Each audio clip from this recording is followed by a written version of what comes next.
Poucos livros geram tanto temor, fascínio e confusão quanto o Apocalipse. Ele é o último capítulo da Bíblia e talvez o mais ignorado.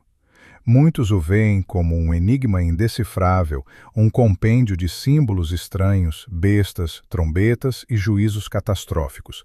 Mas, e se tudo isso estivesse apontando para algo muito maior e muito mais urgente? A verdade é que o livro do Apocalipse não é sobre a destruição de Satanás, é sobre a volta de Jesus Cristo, um retorno real, literal, visível e glorioso, já profetizado mais de 300 vezes em toda a Escritura. É o evento mais mencionado em toda a Bíblia e, ainda assim, o mais esquecido por muitos púlpitos. Agora responda com sinceridade: se Jesus voltasse hoje, você estaria preparado? Porque essa é a pergunta que o Apocalipse nos obriga a encarar. Este é o único livro da Bíblia que começa com uma promessa direta: bem-aventurados os que leem em voz alta as palavras desta profecia, e bem-aventurados os que a ouvem e guardam o que nela está escrito, pois o tempo está próximo. Apocalipse 1, 3. Isso não é um convite para a curiosidade, é um alerta urgente para os fiéis. João, o apóstolo, não escreveu esse livro para assustar, ele escreveu para preparar. O Apocalipse não é um livro de terror, é uma carta de amor e guerra, uma revelação divina entregue à igreja em um tempo de perseguição brutal. O cenário histórico era o Império Romano. Os cristãos estavam sendo caçados, queimados, torturados e executados por se recusarem a adorar César como Senhor. E foi nesse contexto de sangue e martírio que João, já idoso, foi exilado na ilha de Patmos. Patmos não era um retiro espiritual, era um campo de extermínio silencioso, uma ilha desolada, seca, sem árvores, sem abrigo, sem futuro. Era ali que o império mandava seus inimigos para morrer lentamente, mas foi ali, entre pedras cortantes e mares violentos, que o céu se abriu. João, o mesmo discípulo que um dia reclinou a cabeça no peito de Jesus, agora estava sozinho, isolado, e de repente, arrebatado em espírito. O que ele viu mudou tudo. Ele escreve: eu fui arrebatado em espírito no dia do Senhor, e ouvi atrás de mim uma voz forte, como de trombeta. Ele se vira, e o que vê? Um homem glorificado, vestido com uma túnica até os pés, faixa de ouro no peito, olhos como chamas de fogo, pés como bronze em brasa, voz como o som de muitas águas. Na mão direita 7 estrelas, da sua boca uma espada afiada de 2 gumes, seu rosto, como o sol em todos. Livro, e de abrir seus selos, porque foste morto, e com teu sangue compraste para Deus homens de toda tribo, língua, povo e nação. Esse é o clímax do bloco 1. A cena do trono e do cordeiro que foi morto, mas está vivo, inaugura os próximos juízos. Tudo está prestes a começar. João não é mais apenas um apóstolo exilado. Ele é agora o canal pelo qual a igreja conhecerá o fim e o novo começo. O Apocalipse não é um livro distante ou místico. É uma carta urgente, um alerta ao povo de Deus, um chamado à santidade, uma promessa de vitória. A pergunta não é se Jesus vai voltar. A pergunta é: quando ele voltar, você estará pronto? Se essa mensagem falou com você, inscreva-se no canal agora mesmo. Ative o sininho, deixe seu comentário e compartilhe este vídeo com alguém que precisa acordar para o tempo que estamos vivendo, porque o tempo está próximo e a revelação já começou. Imadisto, ninguém podia tocar um rolo selado 7 vezes, guardado nas mãos do Deus Todo-Poderoso. Cada selo, uma revelação. Cada abertura, um novo juízo sobre a terra. Mas antes que esse julgamento comece, o céu inteiro silencia diante da dignidade de um único ser, o Cordeiro. Agora que o livro foi entregue a Cristo, os eventos finais começam a se desenrolar. Mas surge uma nova pergunta: por que um Deus de amor permite tamanha destruição? E mais importante ainda, como os fiéis serão preservados no meio desse caos? Essas são as questões que o Apocalipse passa a responder. O Cordeiro abre o primeiro selo, e o que João vê é simbólico, mas terrivelmente real. Um cavalo branco surge, seu cavaleiro carrega um arco e recebe uma coroa. Ele parte para conquistar. Alguns interpretam essa figura como o próprio Cristo, outros como a falsa paz que precede o caos. Mas uma coisa é certa, o tempo da redenção está se encerrando, e o juízo começa com a aparência de vitória. O segundo selo é rompido. Surge um cavalo vermelho. Seu cavaleiro tem uma grande espada e recebe poder para tirar a paz da terra. Agora, guerras, violência e sangue começam a se espalhar. É a ruptura da estabilidade mundial.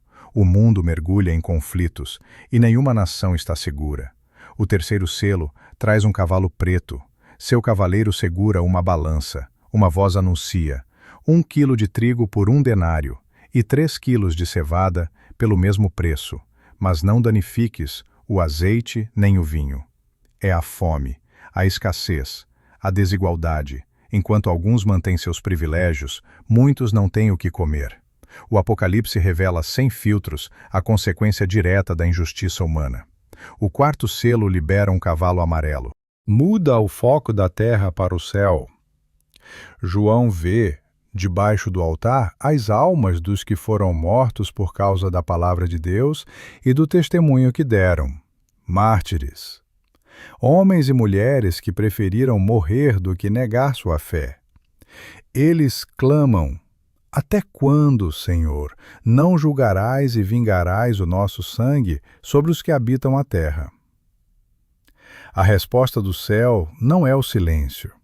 Eles recebem vestes brancas e uma ordem: descansem ainda por um pouco de tempo, até que se complete o número de seus irmãos, que também serão mortos como eles foram. Aqui está um dos grandes mistérios do Apocalipse. Até o sofrimento dos justos faz parte de um propósito maior. Há honra no sacrifício e há justiça reservada a seu tempo. O sexto selo é talvez o mais aterrorizante até agora. Um grande terremoto sacode toda a terra. O sol se torna negro como luto, a lua vermelha como sangue. As estrelas caem como figos verdes sacudidos por vento forte.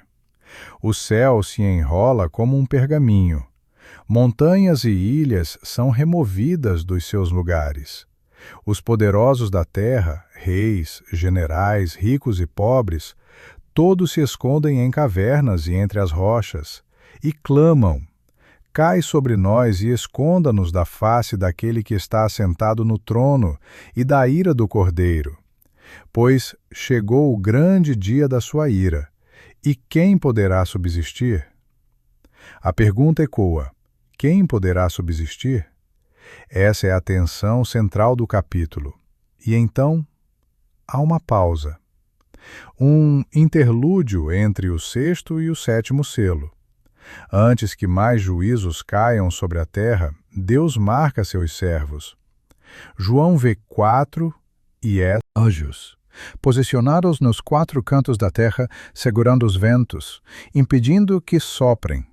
Outro anjo aparece do Oriente com o selo do Deus vivo.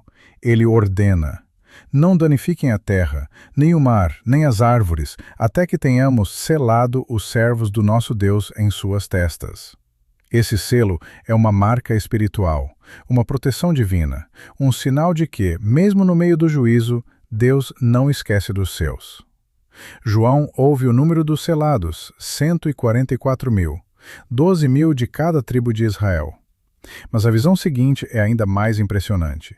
Ele vê uma grande multidão que ninguém podia contar, de todas as nações, tribos, povos e línguas, em pé diante do trono e do Cordeiro. Eles estão vestidos com vestes brancas e seguram palmas nas mãos. Eles clamam em alta voz: a salvação pertence ao nosso Deus, que está assentado no trono, e ao Cordeiro. Os anjos, os anciãos e os 4 seres viventes se unem em adoração. Um dos anciãos pergunta a João: quem são esses, vestidos de branco, e de onde vieram? João responde: Senhor, tu o sabes. E ele diz: estes são os que vieram da grande tribulação. Lavaram suas vestes e as alvejaram no sangue do Cordeiro. Essa é a resposta à pergunta anterior. Quem pode subsistir no dia da ira do Cordeiro? Aqueles que foram redimidos por ele, aqueles que suportaram a tribulação e mantiveram a fé.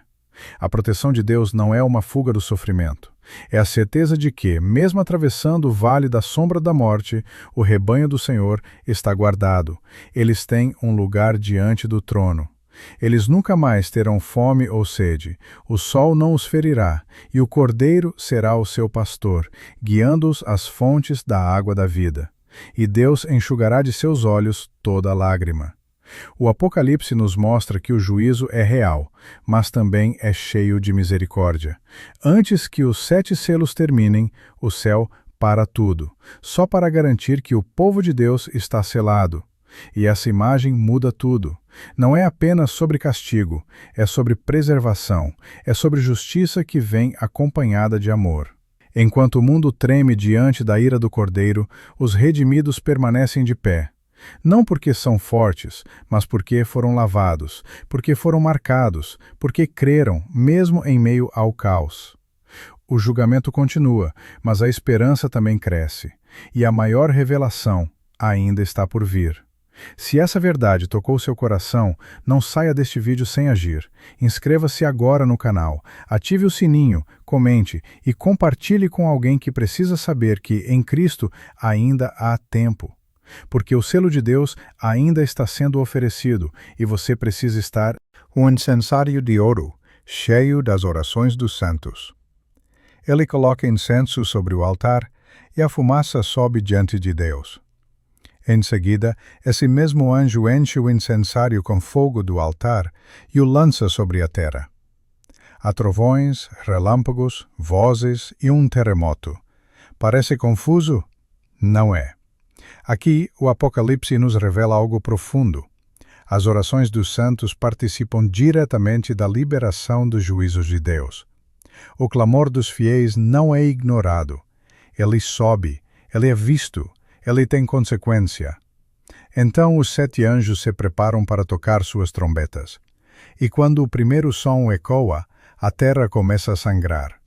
Granizo e fogo misturados com sangue caem sobre o mundo. 1/3 das árvores é destruído. Toda a grama verde queima. O equilíbrio da natureza é abalado.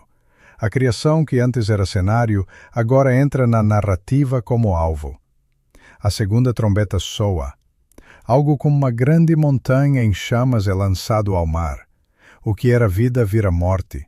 1/3 do mar se torna sangue. 1/3 das criaturas marinhas morre. E 1/3 dos navios é destruído. É como se o juízo atingisse o comércio, a economia global, o sustento das nações. Nada escapa. A terceira trombeta traz um novo horror. Uma estrela flamejante chamada Absinto cai do céu sobre as fontes de água doce. E muitas pessoas morrem por beberem dessas águas amargas. O que era fonte de vida se torna instrumento de morte. O quarto anjo toca sua trombeta. 1/3 do sol, da lua e das estrelas é ferido. O dia perde a luz, a noite se torna sombria. A mensagem é clara. Até os céus, que por séculos foram constantes, estão sendo sacudidos. Deus está falando por meio de todas as coisas, e o mundo está sendo alertado. Mas então, antes da 5ª trombeta, uma águia voa pelo meio do céu e grita: ai, ai, ai dos que habitam sobre a terra. 3 ais, 3 advertências, porque o que está por vir é pior do que tudo o que já foi visto. A 5ª trombeta é diferente. Ela não atinge árvores ou mares. Ela atinge diretamente as pessoas. Uma estrela caída do céu, possivelmente um ser angelical, recebe a chave do poço do abismo. Ele o abre, e fumaça sobe como de uma grande fornalha. Com a fumaça, vêm criaturas que não são deste mundo. Gafanhotos com poder semelhante ao de escorpiões. Mas eles não atacam plantas. Eles atacam humanos. Apenas aqueles que não têm o selo de Deus em suas testas. Por 5 meses, esses seres atormentam a humanidade, e a dor é tão intensa que muitos desejarão a morte, mas não a encontrarão. Esses gafanhotos são descritos de maneira grotesca, com coroas, rostos humanos, cabelos como de mulher, dentes de leão, couraças de ferro e asas que soam como carruagens em guerra. O seu rei? Um anjo do abismo chamado Abaddon ou Apolion. Ambos significam destruição. Aqui, o Apocalipse revela um aspecto profundo e perturbador. Existe um mundo espiritual em guerra. O mal não é apenas ideológico, é organizado, é liderado, é real. E no juízo, Deus permite que essa realidade seja parcialmente revelada para mostrar a extensão da rebelião humana. A sexta trombeta soa, e com ela 4 anjos, que estavam presos junto ao rio Eufrates, são libertos. Eles lideram um exército de 200 milhões de cavaleiros. Suas montarias cospem fogo, fumaça e enxofre. 1/3 da humanidade é morta por essas 3 pragas. Apesar de tudo isso, a Bíblia diz algo assombroso. O restante da humanidade, que não morreu por essas pragas, não se arrependeu das obras de suas mãos. Eles continuaram adorando ídolos, cometendo assassinatos, imoralidade sexual, feitiçarias e roubos. Esse é um dos momentos mais impactantes de todo o livro. Mesmo diante do juízo, muitos ainda rejeitam Deus. E isso nos leva a uma nova pergunta: qual o limite da misericórdia divina? E o que acontece quando o ser humano insiste em ignorar a verdade, mesmo quando ela está diante dos seus olhos? É nesse ponto que João vê outro anjo poderoso descendo do céu. Ele é envolto por uma nuvem. O livro tem gosto doce como mel, mas no estômago torna-se amargo. Essa cena resume toda a experiência profética. Receber a palavra de Deus é doce. Proclamá-la ao mundo é amargo, porque ela confronta, porque ela divide, porque ela exige uma resposta. João recebe uma nova missão. Você deve profetizar novamente acerca de muitos povos, nações, línguas e reis. O Apocalipse está longe de terminar, mas esse momento marca uma transição do juízo natural para o juízo espiritual, da destruição visível para a batalha invisível. Aqui, o texto nos chama à vigilância, à intercessão e à responsabilidade, porque cada trombeta tocada no céu revela a consequência de um coração endurecido na terra. As perguntas permanecem. O que mais está por vir? Será que ainda há chance para arrependimento? Ou já entramos no ponto sem retorno da humanidade? Se essa mensagem despertou algo em você, não ignore. Inscreva-se agora no canal. Comente com sinceridade. Compartilhe com quem precisa ouvir. O tempo está passando. E o som da próxima trombeta já está prestes a ecoar.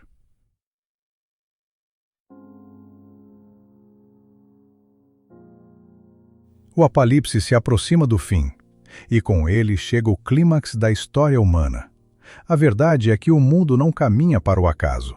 Ele caminha para um acerto de contas definitivo com o Criador. Depois dos selos e das trombetas, o que resta é o derramamento total das taças da ira de Deus. A paciência divina chegou ao limite. Agora, o julgamento é inevitável e irreversível. Mas o que há de tão grave assim para merecer destruição? A resposta tem nome: Babilônia. No Apocalipse, Babilônia não é apenas uma cidade. Ela é um sistema, uma rede global de corrupção, idolatria, arrogância, sensualidade e desprezo por Deus.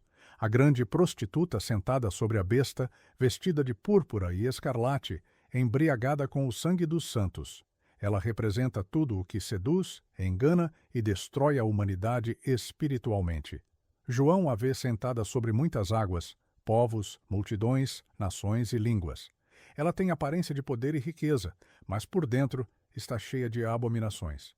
E o que é mais perturbador, os reis da terra se prostituem com ela. Ou seja, os líderes do mundo se rendem à sua influência em troca de glória, riqueza e controle. Mas então, surge um anjo com uma declaração poderosa. Caiu a grande Babilônia. Ela se tornou morada de demônios e esconderijo de todo o espírito impuro. A ordem é clara: sai dela, povo meu, para que vocês não participem dos seus pecados, nem recebam as suas pragas. Deus não negocia com a Babilônia, ele a julga, e convoca seus filhos a se separarem dela antes que o juízo caia. As pragas chegam em um só dia: morte, pranto, fome e fogo. Os reis lamentam sua queda, os mercadores choram por seus lucros perdidos, os navios no mar observam de longe a fumaça de sua destruição. Tudo que era luxuoso, arrogante e poderoso se desfaz como fumaça. E no céu uma voz se ergue: alegrai-vos sobre ela, ó céus, alegrai-vos, santos apóstolos e profetas, porque Deus a julgou por causa de vocês. O julgamento de Babilônia é um marco. É o fim do domínio do mal sobre as estruturas do mundo, mas não é o fim da história, porque então o céu se abre. João vê um cavalo branco, e aquele que o monta é chamado de fiel e verdadeiro. Ele julga e guerreia com justiça. Seus olhos são como chama de fogo. Em sua cabeça há muitos diademas. Em sua coxa está escrito: Rei dos Reis e Senhor dos Senhores. Esse é o momento pelo qual toda a criação esperou. Jesus retorna, mas não como cordeiro. Agora, ele vem como leão. Ele é seguido por exércitos celestiais. Veste um manto manchado de sangue. De sua boca sai uma espada afiada com a qual ferirá as nações. Ele pisará o lagar do furor da ira de Deus Todo-Poderoso. A besta, os reis da terra e seus exércitos tentam resistir, mas não há batalha. Há apenas vitória absoluta de Cristo. A besta é capturada, o falso profeta também. Ambos são lançados vivos no lago de fogo que arde com enxofre. Seus seguidores são derrotados.